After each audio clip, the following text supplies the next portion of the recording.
From Crossways Publishing, the English Standard Version of the Bible, a reading from the book of Job, chapters 23 and 24.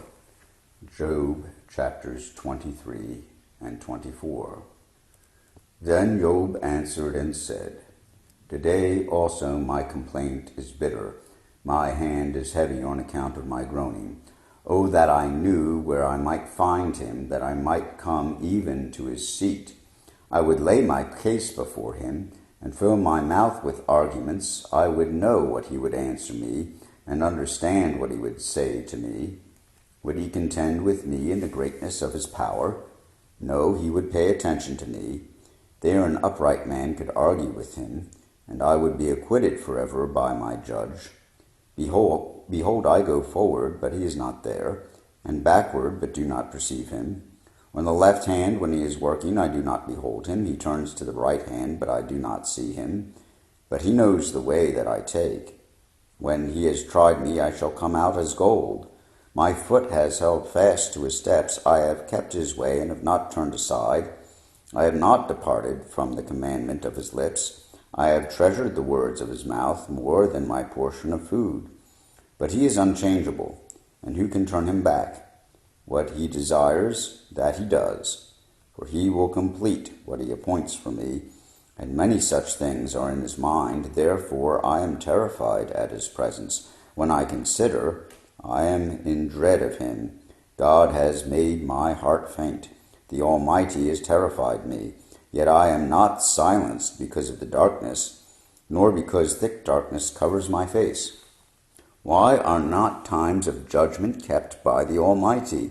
And why do those who know him never see his days? Some move landmarks. They seize flocks and pasture them. They drive away the donkey of the fatherless. They take the widow's ox for a pledge. They thrust the poor off the road. The poor of the earth all hide themselves.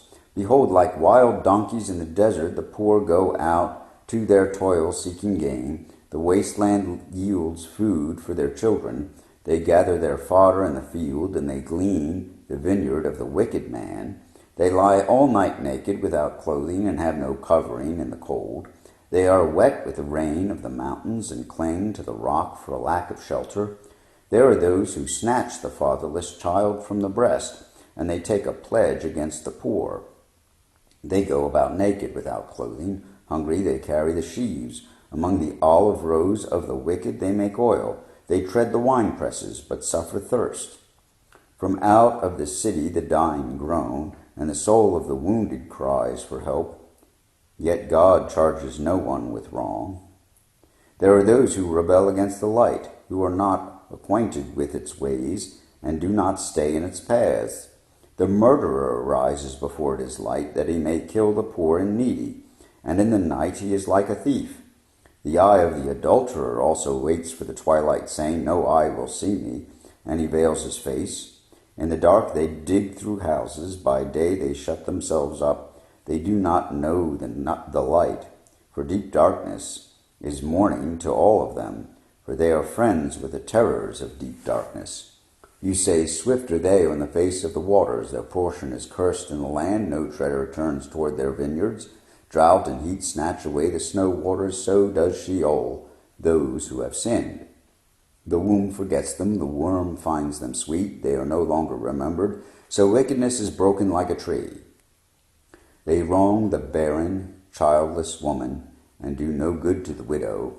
Yet God prolongs the life of the mighty by his power. They rise up when they despair of life. He gives them security, and they are supported, and his eyes are upon their ways. They are exalted a little while, and then are gone.